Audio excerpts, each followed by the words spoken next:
Are you sure you can hear me? Can you hear me now? Yeah, Is that good? perfect. Really good. A million times better is what he said. Yeah. I thought let me hit the resume button on our interview. Steve, the guys and girls, ladies and gentlemen.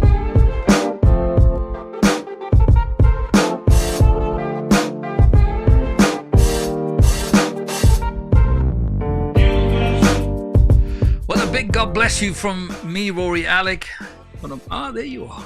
Nice to see you. Morning, noon, or night. It is Spirit, Soul, Body podcast. It's that time of the week. Indeed, as I'm recording this, it's Thursday. You might be watching any day of the week, morning, noon, or night. And I've got a good friend of mine who's joining me today. I'll just spare no major introductions. He's sitting at the airport right now. Steve, lovely to see you, and it's nice to have you with me on Spirit, Soul, Body. How are you doing today? Yeah, great. I hope you can hear me through all this noise. It's a building site, this airport, and they put lots of loud music in to cover up the drilling, but hopefully you can hear me, and I'm doing really well. So let's see what happens. You got a massive cacophony of sound, and hopefully the internet will work well as well, considering the building projects going on, but we'll see how we do. Where are you off to today on this Thursday? So I'm in Newcastle at the minute, as you can see. Yeah, you put a nice logo up there. I'm heading over to Dublin to do a sporting event this weekend. So I've got a travel day, and then I've got 2 days of prepping and then doing this sporting event, and then home on Sunday in time for Bank Holiday Monday, which is going to be a nice family catch-up time. So I'm looking forward to that. You're ahead of me, Steve. I mean, before I find out, and for our audience to find out who you are, where you've been, actually which client you're going to go to work for, because let's just gossip a little bit here.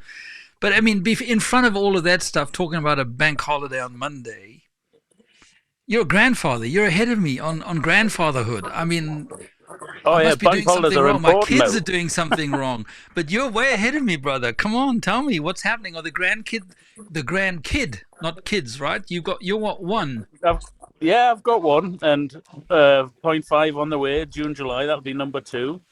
Wonderful. So hopefully we get some time to hang out with Alfie. He's great, 5-year-old, very knowledgeable, teaches me things. It's always great to learn from a 5-year-old because they look at things very different to how we look at them. Absolutely. And certainly from a technological point of view, although it hasn't been forced on them, it's something that generation just do naturally. You know, Grandma picked up his iPad the other day, looking for YouTube Kids, and she's going, Alfie, I can't find it. And he instantly just looks and presses the button, and he's going, okay, I've got it now, I'll take it from here, you know. So, what? So, yeah, that's that generation, isn't it? It's amazing how technology's changed from when we were kids, you know. Unbelievable. And if you think about humanity, Steve, I mean, in our day when we were 5, okay, let's move on to 10 or 15. I mean, we were in the garden playing. I mean, it's not that kids don't play in the garden nowadays, but I mean, we just didn't have something called the internet. We didn't have all this knowledge available to us. I mean, the kids of today literally can know anything about anything in milliseconds. Let's try it again, see if I can hear you. Yeah, I think we've got a dodgy internet connection here. So is that better? Can you hear me now? No, it's not good. Let me see if I can just quickly move to another level. While Steve and I try and get reconnected, he's sounding very 2023. He's sounding like artificial intelligence with a... Steve, while you find a better place for the internet in the building site there, which is the airport in Newcastle upon Tyne, while Steve and I try and get the internet reconnected there, here is a little insight into what happens in Steve's kitchen on a regular basis. He has some friends, guys and girls, come in from all over the world, end up in his kitchen, whether he's prepared breakfast for them before or after, I don't know about that one, but here is Steve hosting an extraordinary YouTube channel all the way from his kitchen. I think you're going to enjoy this. 2, 3, 4. Hello and welcome to Cooking in the Kitchen with Boom Chang Records DC Coast to Coast. Today, fantastic band, as they always are. We've got Bella Fagura in today. Fall asleep, but I fall from grace.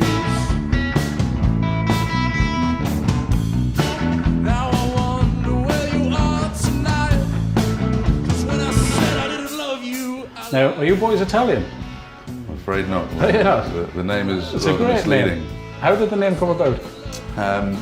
We've got a bit of a story about it, which me and Mike were at a party, Yeah. and it got... Sometimes I prefer to smile, but it never seems to reach her. All you can see was her. Watching you losing your love, watching you losing your mind. Don't dance with her. Where are you up to with recording and writing? How many songs have you got? And tell me a little bit about that. We got like a set of 7 songs when we play in London. Yeah. And actually we got like 10 to 15 songs. Tell me about my good friend. Please stop playing hide and seek now. He's traveling miles. That we're trying to make it better and better with the old band. Yeah. Because we like to record an LP soon. Yeah, okay. So We that's also it. have a song and has been mixed by Liam Nolan, Okay. and is the sound engineer from Adele. Okay. Yeah, from And they just Hello, mixed a Hello. Oh, from that. brilliant. We are really proud. which is about next that. single. So That's your next single. Yeah. Excellent.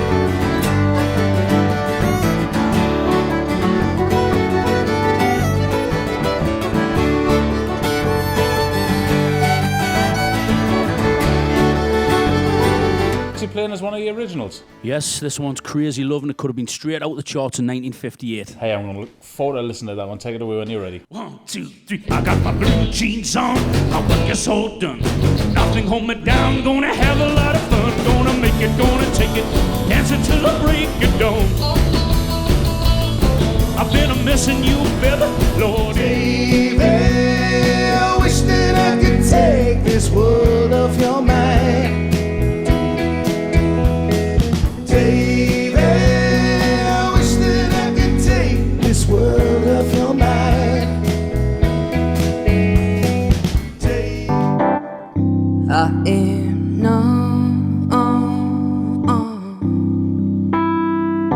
when I sing my strange blues.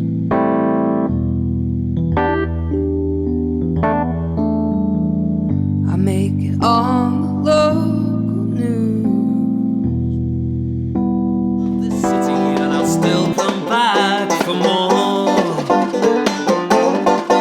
But I can't wait to be back where I belong. No time to waste. The car is packed, so let's get going. I can't wait to go to local every day. I've loved my time away from here, but now it's time to stay.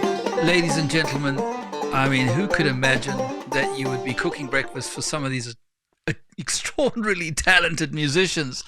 Steve, crazy. What do you get up into your kitchen? Get up into in your kitchen? Well, it's fantastic. It started off because I used to have, when I was working with GODTV all those years ago, when I came home, I used to do a lot of post-production. So I built a post-production suite at my home. And in my downtime, I used to bring a lot of musicians in to record.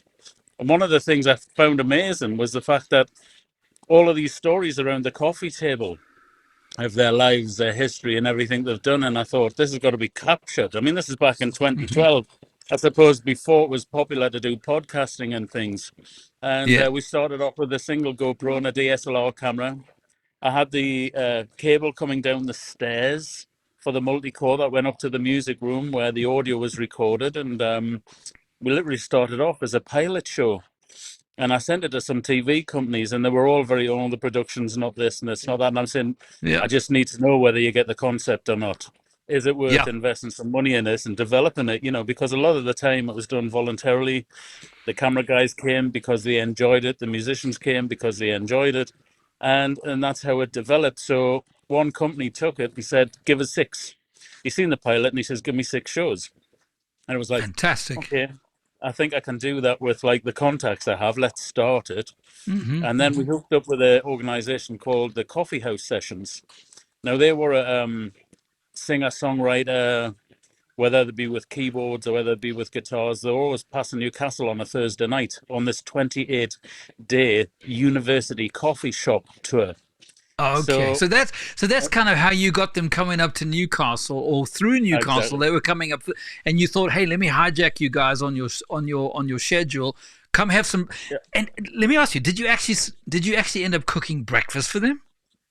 Most of the time, I mean, the Thursday night sessions, they used to at least get some sort of dinner. Pauline would put, well, there's always spaghetti in our house, with it being an Italian household or 50% Italian.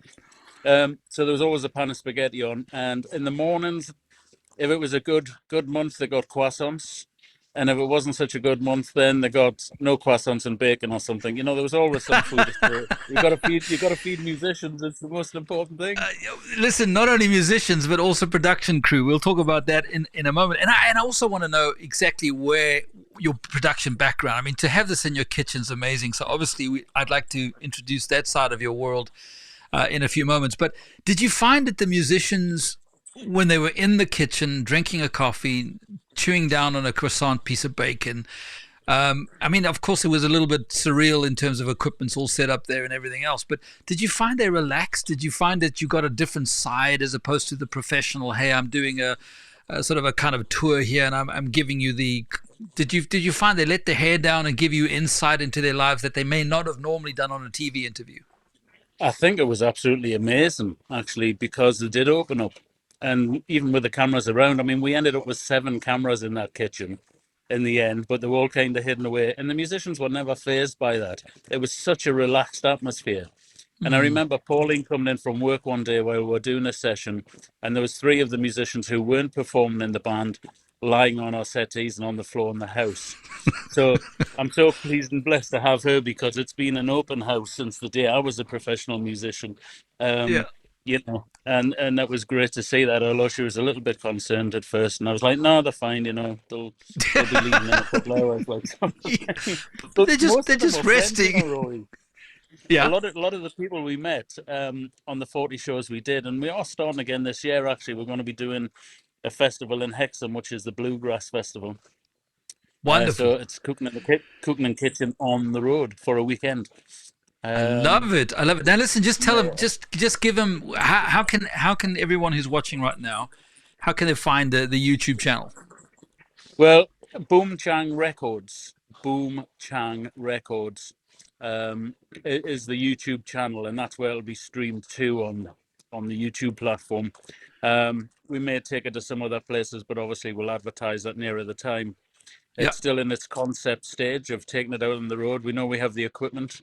We're looking at schedules now just to see how that's going to fit in, and whether we take stages live or whether we just do the interviews. The new technology that's coming out is amazing, because it means, although we're struggling here a little bit because I'm in a challenged Wi-Fi environment. Listen, you're coming across great. You're looking good. I mean, you're looking funky. And you're sounding good, so everything's working. So, and I appreciate your time. You're in an airport. You're about to get on a plane. You're flying off to Northern Ireland, to Dublin, right? Ireland, proper Ireland. And you're doing a gig for BBC, if I'm not mistaken, right? Or some. It's not. It's a spill the sports channel. beans. It's a sports channel. It's. I'm not sure if many of your followers will be that happy about it, but it's the UFC, so it's the fighting organization. It's a preamble to UFC. And I don't know about that, mate. Come on now. Don't you put us in a box, brother Steve. Warriors. Yeah, I try not to get too enthralled in the activity. I just make sure the audio works. That's the thing. Yeah. Listen, it's a safer place to stay outside the cage, right, or something. Yeah, it is. Yeah. But now, coming back to the cooking in the kitchen, I saw you playing the bass in the kitchen. Oh yeah. So you're exactly. a music. Come on, tell me. So how long have you played bass? And is this your passion? Was the bass before the sound engineering? Give us a little bit of history on Steve Cunningham. So quick overview. I was really naughty as a child at the age of 8, and I got sent to detention, and I got put in the corner of the room and told not to look around. But the thing was, did you get a dunce hat? Well, not quite. No, it wasn't that brutal. But basically, there was a school teacher teaching guitar, and I kept turning around. I was intrigued by the music. And then at the end of the detention, it's like, okay, you can go. And I went, but can I learn guitar? And he went, no, you can't learn guitar. And I was a bit down. And then this old guy came in who was a brass teacher, says, "Do you want to learn trumpet?" And I says, "Yeah, I'd love to learn trumpet." I just wanted music, I was desperate for it. Yeah. Academically, I was never good at school, but I loved music, and it was something I was gifted in. Turned out he was a Salvation Army bandmaster, so that was a good thing. So I did trumpet, ended in the youth orchestra like within 3 months, and then when I went Interesting. up to the senior school, I was still playing in the orchestra there. A music teacher came in who was from the rock and roll industry, and introduced us to bass guitar. So I started playing bass guitar when I was 13. By 14, I was in a professional club act, traveling the northeast of England after school. So for 2 or 3 years, I ended up getting ripped off there, learned about the music industry, learned how not to get ripped off. So that was a good experience as far as I was concerned. And then I went professional and I got into studios. And it was my passion to be in an audio. I did one session when I was 14 to make a record. I don't know what that guy said. But anyway, I made a record when I was 14 and that was me, hooked on music studios. I was like, I've got to be in here. Again, the school's going, you'll never get into it. And I went and worked in a fashion factory, loading dresses and cleaning the sewing machines out for a summer. And in that period, I went to another studio and asked the guy if I could do the night shift sessions just to get a handle on it. Yeah. Well, I did that for 3 months, and I was basically doing the night shift sessions. Did 3 months of that, where I was getting 2 hours sleep, 3 hours sleep a day. And the guy after 3 months went, "Are you still doing the factory?" And I went, "Oh yeah, yeah." "And you're still coming here?" And I went, "Yeah." And he went, "Quit that job and start here on Monday." And did you So start that as a sound engineer, or were you doing music in there? We were a bit of both. Well, yeah, that was the thing. I was learning. Obviously, in them 3 months, I learned how to put mics on things and how to route it to the recorder. It was tape machines in them days. But this company was an audio-visual company who did what's called tape slide productions. So they had 35mm slides in a carousel times 6 projectors. They did the animations. So I learned about that. I learned about video editing on low band, which was the old, non-linear ways, old tapes and tapes to tapes. And then The old Umatics and Umatics, it was low band, low band Umatic. And then I started doing composition for them because they were complaining about all the crackles on the records. So I had a few synthesizers. I learned about MIDI, and then I just progressed through technology that way. And after 3 or 4 years, that company kind of stopped what it was doing, and I went freelance and went into the music scene, joined a couple of well-known touring bands.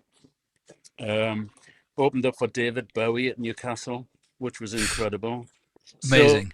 So, and then when that all, I would love to say it imploded, but it ran its course. Let's say it ran its course. 10 years Well, of that. did you found it was really an end of a season in a sense, and I think, did you at that point move more into television as opposed to the music side, or did you remain in the music side and just naturally grow into television, or a bit of both? Yeah, basically the music industry had run its course. I'd been all over the world. I'd been to Singapore. We'd been to Nashville. We basically played in big stadiums, played in Place de Nation in Paris in front of 100,000. I mean, it was a big thing. When that stopped, it was almost like my life stopped, and I had to find something new to do. But I was also done as well with the music thing, It was like, right, got to start putting meat and tatties on the table, as we call it, in Newcastle, And Now, for all of you guys around the world, Steve, by the way, we're hearing you perfectly. So I know you're a little conscious of, there's two things, Steve, I can imagine you're conscious of right now. Can you hear me clearly with this noisy airport in the background? The answer is yes. And the second thing you're probably conscious of is, Rory, Alec, my plane is about to take off. Am I going to miss my flight because I'm talking to you on spirit, soul, and body? So you just tell us when you need to run, okay? But what are meat and tatties? We've got plenty of time. Okay, well, what are the way you said meat and tatties, you got to put them on the table. Okay, give us English on that one. And I know you're a Geordie, so. Meat and potatoes. Meat and provide for the family. Love it. Absolutely love it. And so, music industry, thanks very much. I've had my rock and roll fill, and I'm on to the next thing kind of thing. Yeah. So my background in technology and the love of it, I was ringing around all the local studios that I'd been in for many years, And they were like, "Oh, times have changed now. There's different people here. We thought you'd gone off to be famous. You know, there was all of this sort of back kick sort of stuff." And I remember Stonehills had been taken over by GODTV, which obviously was your company. And I had the telephone number because I used to rent them studios in the previous life to make videos and to do recordings. And one of our albums was recorded in Studio 2, you know. So I was very familiar with the building. And I rang and spoke to Lil on reception, I believe, who put me through to Tony Hazel, who said, "Oh, you do sound, can you come in tomorrow? We'll need somebody tomorrow." So that was my introduction to going along there. Yeah. My introduction to, like, get yourself along, figure it out. It can't be that hard. And, you know, it was a great experience. And then obviously all of the stuff we did there over the 19 years that I was there was just incredible, from pushing the boundaries of technology, which is what I love to do, you know. And we did actually, and I will say this to all of the audience that are watching, particularly you guys and girls that have been involved and known me in my previous season with GODTV. While we were a very small charity focused, and this wasn't my company, but Steve's quite correct, this was owned by our charities around the world. We really pushed the boundary on technology. We were one of the very few that were authorized by Sky in the United Kingdom to actually allow our subscribers. We launched our own satellite boxes with our own satellite dishes. I don't know if you'll remember that, Steve. That was almost killed the company. But Sky authorized us and allowed us to actually switch on their subscribers to our service, which is a very rare thing. That our technical standards were amazing. And then, of course, Steve, you built so many of the studios we built around the world, whether it was up in Newcastle or whether we were building in Jerusalem. I mean, just different parts of the world that we built all of these studios. Washington, D.C. Steve Cunningham right here was the guy who was the brains behind much of that. So extraordinary stuff.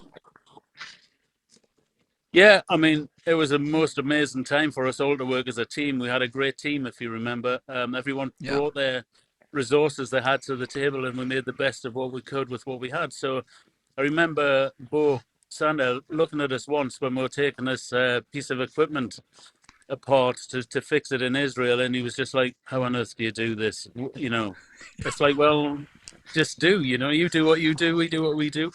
But it was such a challenging time, but it made us what we are today, you know. I remember the very first time we were sharing with you guys as the technical side and as the audio side as well, obviously television too. We were saying, hey, we want to do like, can you imagine a room where, oh, I've lost Steve. Are you gone, Steve? You've gone black on me. I will try and get him back. There he is. He's back. Steve, you went black for a moment, Steve. Your screen just disappeared. It was like, oh, he's gone. Somebody was calling me on the phone. I can't believe it. How do you mute them? Yeah, it's like I'm on live. I'm on live television. Well, on it's amazing. Actually, if you think about it, Steve, you're looking at an iPhone or whatever phone you've got there, and you're literally able to do live television, and it's going from you to me here in Austria and from here around the world. It's a fantastic time to be alive from that point of view. Anyway, I got digressed. I was slightly panicked after all these years in television that the screen went black. Anyway, you're back. He's back, ladies and gentlemen. But Steve, do you remember when we walked in and we said, now, Steve, we have this was years ago. We was like, we want the TV presenters to drive the videos and the audio and talk to each other at the same time. Now, this was kind of even before the internet kicked off, in a sense. This was before there was anything called a podcast. I mean, and you guys had to figure out how the presenters, both presenters, could drive video and audio at the same time.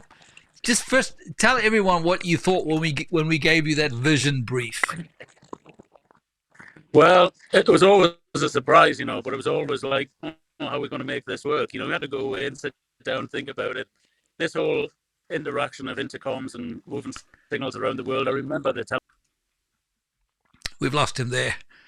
you can see they're very busy there in the Newcastle airport fixing a whole bunch of things, and hopefully he will call back in and we will continue this conversation. While Steve and I reconnect, welcome to modern technology. But I mean, it is fantastic, isn't it? Think about it. Now, there he comes. Have a look at this song, which he got up to during COVID. He thought he'd write something interesting because he was locked up in his house like you and I were. And I'll get Steve back on the line. Say ho!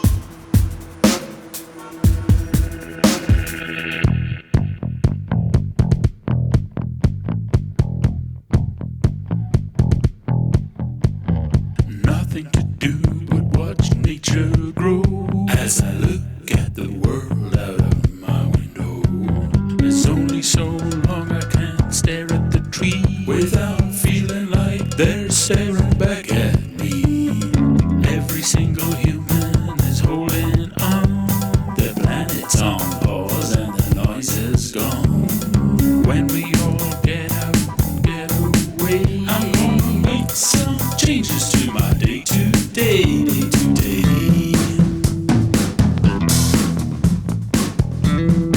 So, Steve, you're back? Can you hear me? Yeah, I can see you. While you and I were reconnecting, I just played in that very quick video that you did during COVID. That's what they were looking at while you and I were trying to get the whole wonders of modern technology working again. I know you're in the Newcastle airport. You're about to catch a flight to Dublin. For those of you who've just switched on right now, I'm talking with Steve Cunningham. Worked with me for many years, but a brilliant musician. Steve, before we come back to this whole early podcast challenge that I threw at you guys, and hopefully you can hear me clearly. Firstly, what was the smallest gig you ever played, or project or audio TV production that you were in the Obi van in, and what was the biggest you've ever done? So the smallest is probably going through the bush in Africa somewhere with a little 4-channel mixer, 3 mics and a boom. That's the smallest. And probably the biggest is a couple of 100 channels of audio with bands and intercom things patched together to make it work. So there's a lot of circuits involved in that. So we did a lot of stadiums, Nuremberg Stadium. We were just talking about that recently. That was pretty amazing. And in Stockholm, we went to a stadium arena there where we did a lot of, outreach and various other worship programs. So a lot of music, a lot of bands. Amazing. But it didn't matter whether it was small or big. You just enjoyed the whole process of it, The big stuff can be stressful because you've got to take a lot of circuits into your mind and make sure, when people are screaming, I can't hear that person, I've got to speak to that person. And, technology is amazing for failing at the wrong time. And what I learned from that whole experience was to have a B plan. So what we used to do is over-engineer things. So that's going to fail. Okay, well, what we're going to do when that fails? I remember in Jerusalem, the audio mixer, the motherboard just failed, and I had no fader controls at all. And we're in the middle of a 3-hour live, and it's like, how can we limp through this process? We somehow did it, and obviously I had to say to you, don't talk off, when you're off screen, don't talk because your mic's live. I can't switch it off. I can't physically switch it off unless I run through to the other room and knock the receivers off. And anyway, these things I tend to challenge you. Yeah, and it's amazing how well you managed it. I mean, just the stress of the whole thing. So there you're hearing Steve in terms of behind the cameras, so to speak, and us in front of the cameras presenting to you guys if you were watching then or now even. There's a whole stress dynamic that goes on in production that I think the viewers, if they stop to think for a moment, will probably go, okay, I get it. But most people have no idea what goes on. I mean, the number of times we're about to go live, I mean, literally live. You've got 300,000 or 400,000 people who will be watching you live, if not 1 million or 2, depending on what we were doing. And literally the whole studio is like crazy. And now imagine if you're in a religious context or you're in a spiritual vibe and like Israel, for example, and everyone's screaming and shouting and adjusting the lights and everything else, and you're sitting on the couch and you're feeling the stress of the atmosphere 10, 9, 8, people are still moving ladders away. And it's like you hear one. I remember Dan screaming, "Shut up, everybody, be quiet." 3, 2, 1, and bam. Well, a big God bless you. Do you remember that? All those crazy times? Yeah, I mean, they're all incredible, crazy times, but there was a spirit. There was definitely anointing across that whole project. It was incredible. Yes. Definitely things in the flesh was not possible that became possible. So it was a big eye opener for me, and I've seen a lot of the Lord's provision from my faith anyway. I needed faith to run in a ministry like that. Oh my goodness me. So coming back before we got interrupted on the internet before, the brief of, and this is years ago, Steve, you guys need to come up with a solution so that the presenter and the two presenters can actually drive an audio and a video rig, do a show all in one, no one else, and go live. Live. Yeah, that was pretty incredible, wasn't it? We basically give you the control to go into the room, switch on your microphone, press a button, and you were there. And, you needed to have that communication between different people. It was just preambled, it was like we brought the equipment, some of it was secondhand, actually. It wasn't always brand new stuff. And some of it was, we made different systems happen. I remember my friends at the BBC I was telling them I was using Skype for intercom. And they're going, "You can't do that." Well, I've been doing it successfully for like a year, and then all of a sudden people are going, "Oh yeah, you can do that." It's like, because we didn't have the resources, we couldn't go out and buy them things or whatever, we were very well funded in various areas, but sometimes it's just never enough when you're pushing the boundaries.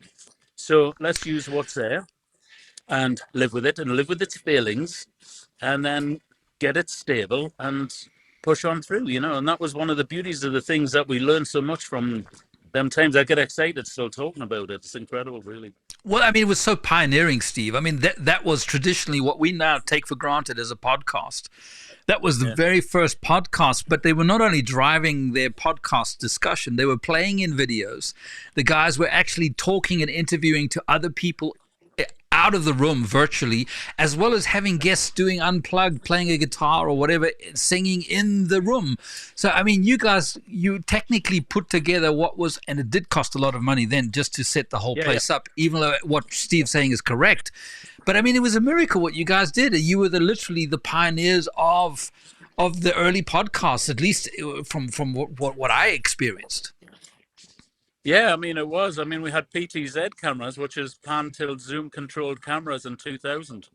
Yeah. Where they could literally go into a studio and, switch the cameras live and have controls to move them for when the guests came in. And we were doing radio and TV in like 2001 or something like that, weren't we? Revolution. We had telephone callers coming in, which was probably the norm.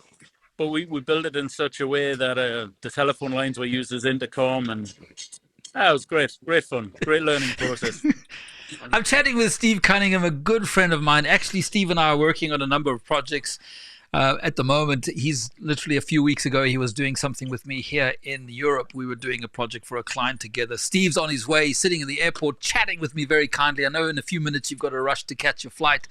But let's bounce outside of production, TV, music, all of the stuff that gets you and I excited. And we've been almost getting a little geeky in these moments together. But let's talk about the UK. You're living in the UK now. You used to be part of Europe. A lot of my audience is watching from around Europe, a lot from the UK. And of course, there's a lot of audience that are in the Americas and around the world. What's it like since the UK has left Brexit for you as just a normal punter in the street? Well, it's an interesting time for me. I mean, moving around Europe is a challenge now. Passports and various, it used to be quite free to move. The only benefit I see is we now get stamps to where we've been. From an economic point of view, well, yeah, I know, sadly, I'm trying to make light of something that's very serious. Economically, it's horrific. We have more food banks in this country than has ever been known. The price of fuel is insane. Obviously, I was with you, as you said, a couple of weeks ago. Austria was even cheaper than it is in the UK to buy litres of fuel.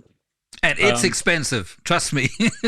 Yeah, it is expensive, yeah. And also the other side of, people surviving.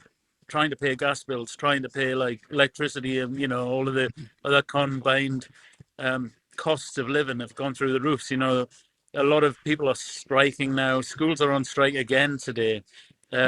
Doctors are on strike. Everyone wants to like just say, I need more money, I need money. But I don't know if that's a combination of Brexit or not, but it's a timing thing. I know a lot of people are feeling sort of that around Europe in itself, but it just seems to have all collided at the same time. So we'll come out of Europe thinking it's going to be better, but we've lost a lot of business transactions. And there's a mess to sort things out, which I think everybody always suspected it would be the case.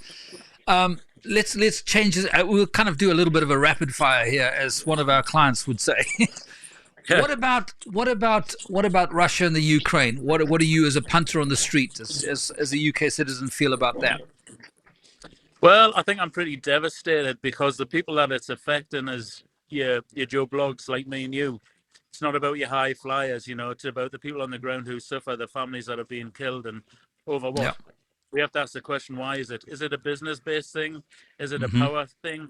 The threat of China, India, and Russia coming against us in a nuclear attack is always in the back of the mind. And, if it's not, you should be questioning it, really, because we don't know what is ahead of the game here. Why is this going on the way it has? And, I do think it's a domination, it's a power thing that's coming out. And it's almost like we've gone back to sort of, the 40s with like, somebody in power who's building something for their own needs and not looking at the global effect of it, and the surface. I mean, at the minute in the UK, we're fine, but I believe, from what I read and see, the military's on standby permanently. We don't know. We just had an alert.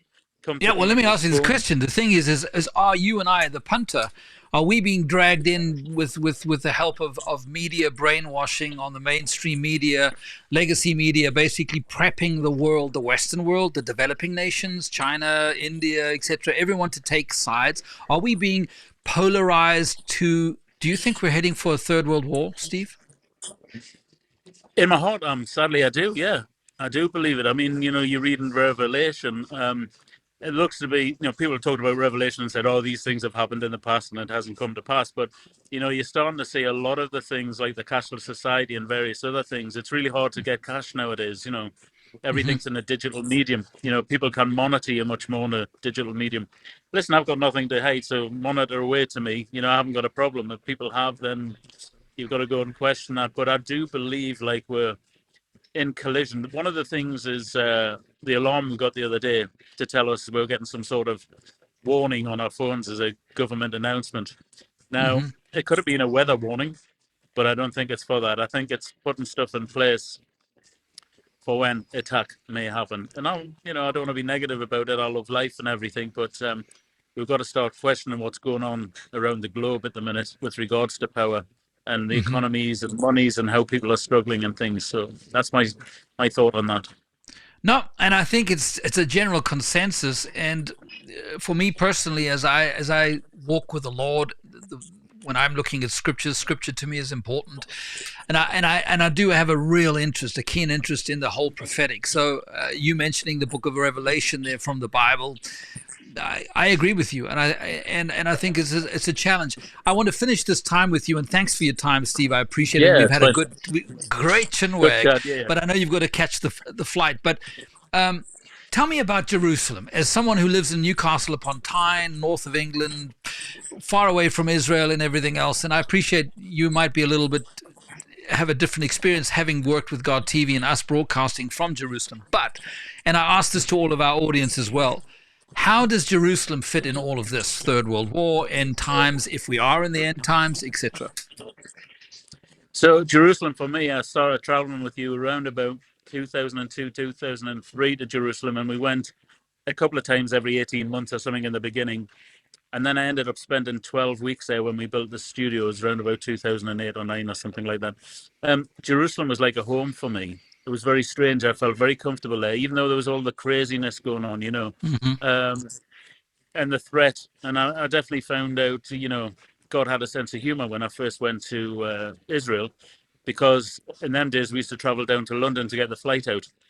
Yeah. And I'm sitting in the hotel. I didn't have a Bible myself, and I opened the drawer, and there was a Gideon's Bible in there. And I opened it, and I said, "Look, Lord."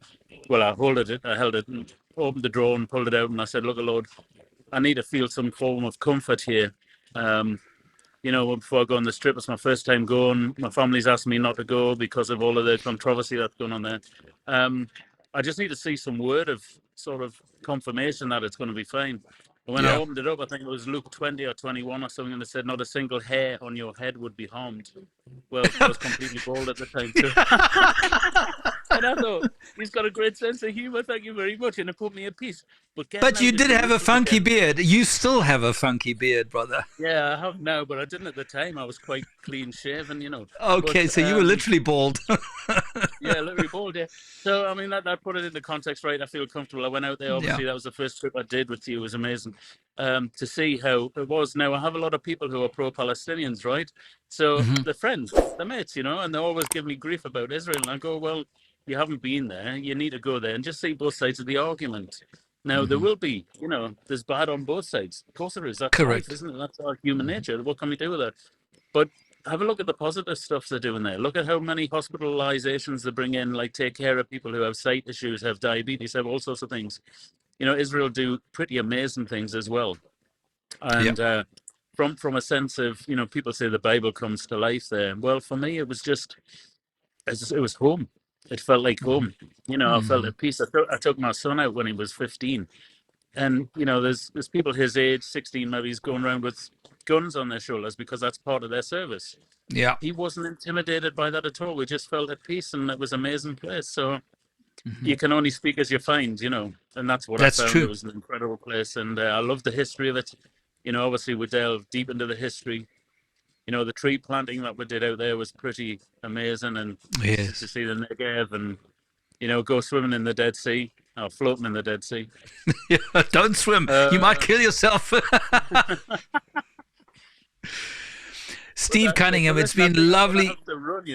Yeah, it's been lovely having you on the program, and I really appreciate your time, Steve. And who knows, Excellent. Maybe next year in Jerusalem. I'm ready. Suitcase is already packed. Steve Cunningham, thank you so much. We'll talk soon. Safe travels. Bless you. You take care now. Bye-bye. Thank you so much. Steve Cunningham talking to me there from Newcastle upon Tyne in the great United Kingdom, rushing to catch his flight, and Lord protect him as he flies off to Dublin to do some more work over the weekend. It's been lovely hanging out with you. I'd love to hear what you think. Listen, you can text me and you can email me. That's my text. Pause the video. Write the number down. And of course, you can email me as well at raz@roryalecmedia.com. Would love to hear from you guys. By the way, if you want to join my Facebook group, you can do that as well. If I hit S, up comes the scan.